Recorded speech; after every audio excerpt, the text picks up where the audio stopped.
दोस्तों नमस्कार। दोस्तों मैं बिमल शाही आप सभी लोगों का अपने चैनल में स्वागत करता हूं और उम्मीद करता हूं कि आप लोग सब लोग स्वस्थ होंगे एवं मस्त होंगे। सभी राष्ट्रवादियों और सनातनियों से ये निवेदन रहेगा कि आप लोग मेरे चैनल को सब्सक्राइब कर लीजिए और वीडियो को लाइक एवं शेयर भी कीजिए।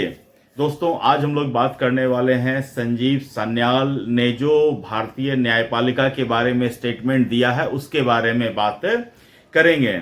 जी हाँ दोस्तों, प्रधानमंत्री मोदी के आर्थिक सलाहकार हैं संजीव सान्याल। आपने इनको बहुत सारे ओकेजन पर स्पीच देते हुए सुना होगा। तो अभी ये जो है कुछ दिन पहले ग्रुप ऑफ पीपल, उसमें ब्यूरोक्रेट्स भी थे, उसमें जुडिशरी के भी लोग थे और भी विभिन्न क्षेत्रों के लोगों के ग्रुप ऑफ पीपल को ये संबोधित कर रहे थे। तो उन्होंने अपनी जो कुछ राय रखी है न्यायपालिका के बारे में, तो उसी के ऊपर पॉइंट्स बाय पॉइंट्स हम लोग डिस्कस करेंगे कि उन्होंने न्यायपालिका के बारे में क्या क्या कहा है।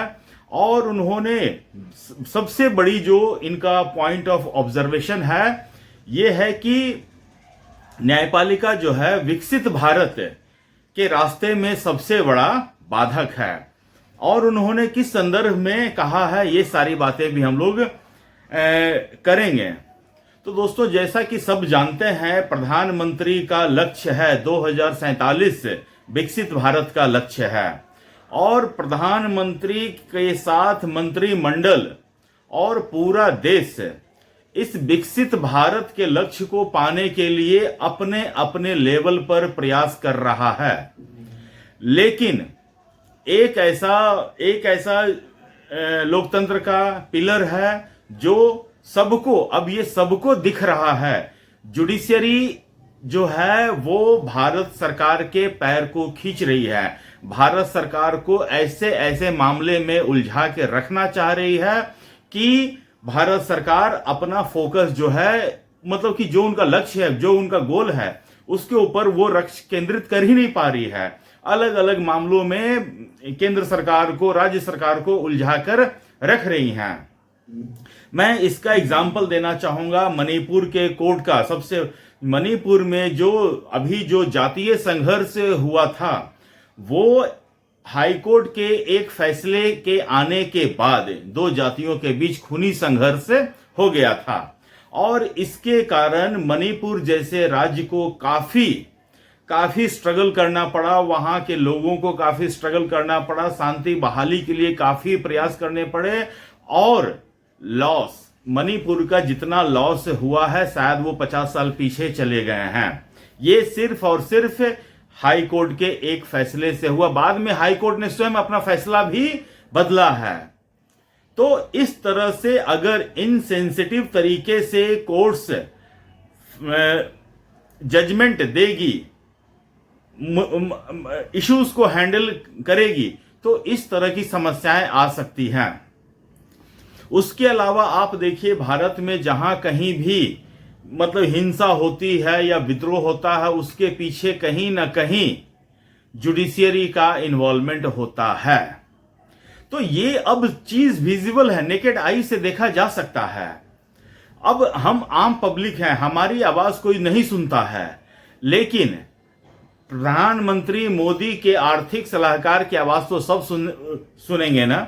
तो प्रधानमंत्री मोदी के आर्थिक सलाहकार ने अपनी बात जो रखी है उसमें क्या क्या बोला है, उसमें हम लोग चर्चा करेंगे। एक बाय एक पॉइंट बाय मैंने लिख रखा है, तो देखते हैं। सबसे पहले उन्होंने क्या कहा है कि न्यायिक प्रणाली जो है विकास में बाधक है। इसका मैं ऑलरेडी चर्चा कर चुका हूं कि न्यायिक प्रणाली किस तरह से अपने जजमेंट्स के थ्रू भारत सरकार को एक बिल पास करती है, उस बिल को स्टे कराने के लिए अपोजिशन वाले सुप्रीम कोर्ट पहुंच जाते हैं और सुप्रीम कोर्ट उस नए कानून को स्टे पे डाल देती है।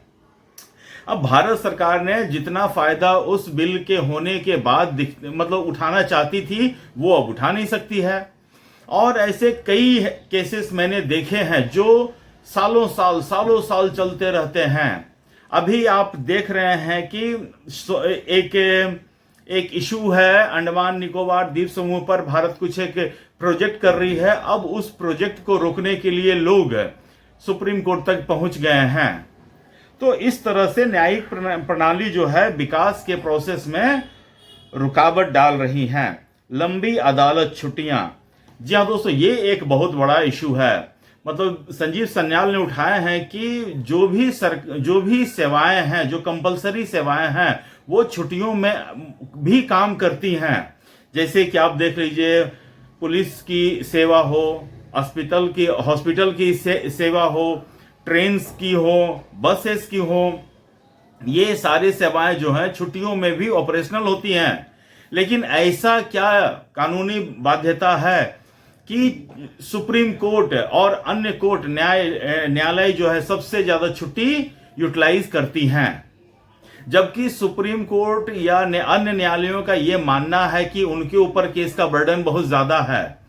दोस्तों, बहुत सारे लोग अलग अलग जगहों पर काम करते हैं। अगर उनके पास काम का बर्डन ज्यादा होता है तो वो extra hours, they extend their working hours, और संडेज को भी काम करते हैं, सैटरडेज को भी काम करते हैं, छुट्टियों के दिन भी काम करते हैं, ताकि उनका वर्कलोड घट सके आने वाले फ्यूचर में।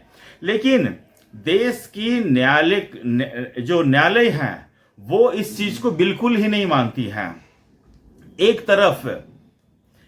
तरफ जहां अदालत छुट्टी के दिन अपने मन मर्जी के जो वकील होते हैं, जो उनके क्लाइंट्स होते हैं, उनको बेल देने के लिए छुट्टी वाले दिन एक दिन में ही 3 बेंच का गठन करते हैं और रात के 10-10 बजे तक बिल्कुल ट्रांसपेरेंट रूप में नहीं किसी को बेल दे देते हैं। तो और दूसरी तरफ महीनों छुट्टियां लेते हैं। तो ये सब चीजें जो है कॉन्ट्राडिक्टरी है। या तो अदालतें छुट्टियां न लें, अपना जो उनका ऊपर जो इतने प्रेशर ऑफ वर्क है उनको रिड्यूस करें, एक्स्ट्रा आवर्स लें। लेकिन मतलब कि जजेस जो हैं ऐसा नहीं करते हैं। अच्छा, उसके बाद उन्होंने, संजीव सान्याल ने, जो कोर्ट्स में जो शब्दावली होते हैं उनके ऊपर उन्होंने बहुत आपत्ति जताई। उन्होंने कहा कि आज भी कोर्ट में जो है माय लॉर्ड, प्रेयर, ऐसे शब्दावलियों का यूज किया जाता है।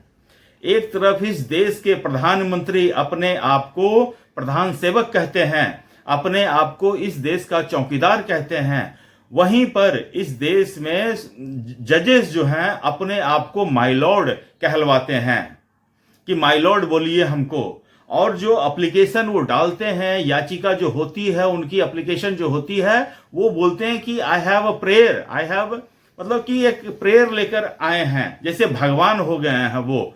तो इस तरह की शब्दावली आज भी चल रही है, बाकायदा कोर्ट में यूज होता है और ये कंटिन्यू चल रहा है। तो इसके ऊपर भी संजीव सान्याल ने आपत्ति दर्ज की है। उसके बाद उन्होंने पॉइंट उठाया है पारदर्शिता की कमी। ये तो न्यायालय का सबसे बड़ा चैलेंज है। एक न्यायालय में अलग अलग होते हैं, लोअर कोर्ट होते हैं, हाई कोर्ट होते हैं, सुप्रीम कोर्ट होते हैं। एक कोर्ट में कुछ फैसला होता है, उसके ऊपर वाले कोर्ट में कुछ फैसला होता है, उसके ऊपर जाने पर फैसला कुछ होता है।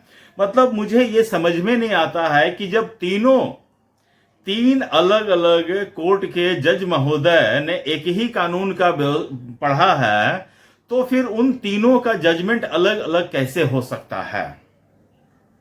मतलब कहीं तो मिलना, मतलब, और इसके ऊपर अकाउंटेबिलिटी ही नहीं है। अगर किसी जज ने किसी को गलत जजमेंट दे दिया है तो उसके बाद अगर ऊपर की अदालत में उसकी जजमेंट को रिवर्स किया जाता है, फैसला पलटा जाता है, तो उस जज का क्या? अभी हमने देखा दोस्तों, कुछ दिन पहले जस्टिस यशवंत वर्मा के घर पर करोड़ों के जले हुए नोटों के हैं। तो ये हो सकता है ना कि जजेस जो हैं वो पैसा लेकर न्याय प्रणाली को प्रभावित करते हो, जजमेंट को प्रभावित करते हो। और मैं इन सब चीजों से गुजर चुका हूं और मुझे ये पूरा यकीन है कि जजेस पैसा लेकर भ्रष्टाचार में लिप्त होकर फैसला पक्ष में सुनाते हैं, किसी के पक्ष में या किसी के जो पैसा देता है उनके पक्ष में फैसला सुनाते हैं। और अगर जिसको फैसला पसंद नहीं आया है उनको बोल देते हैं कि you can go to high court, supreme court, जहां भी तुम्हारी मर्जी हो जा सकते हो।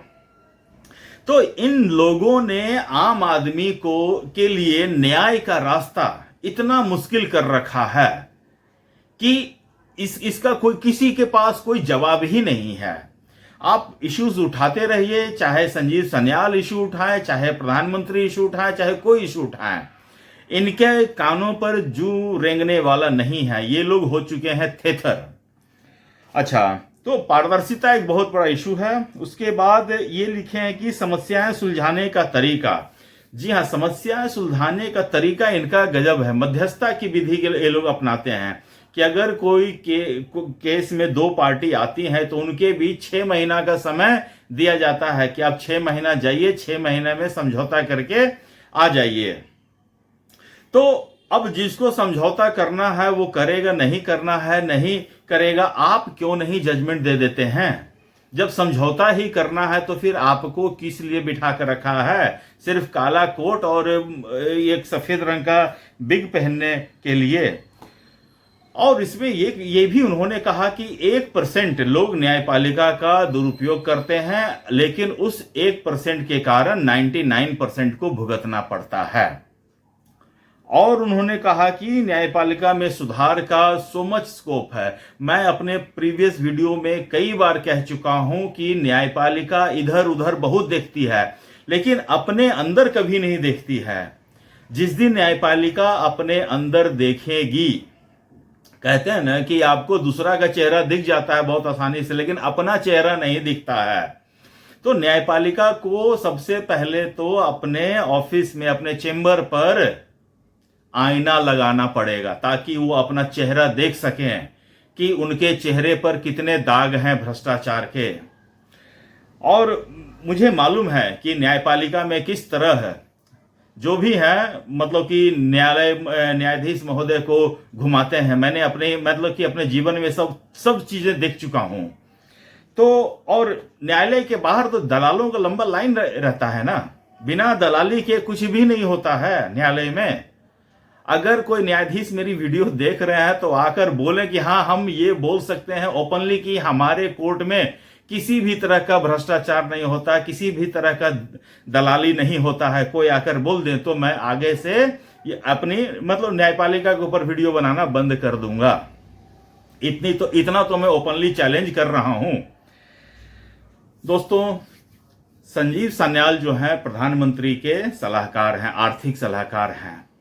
वो कुछ बोल रहे हैं तो मेरा ऐसा मानना है कि इसमें जरूर प्रधानमंत्री मोदी का साथ सहयोग उनको मिला होगा, तो ही ये इतनी बातें बोल पाए हैं।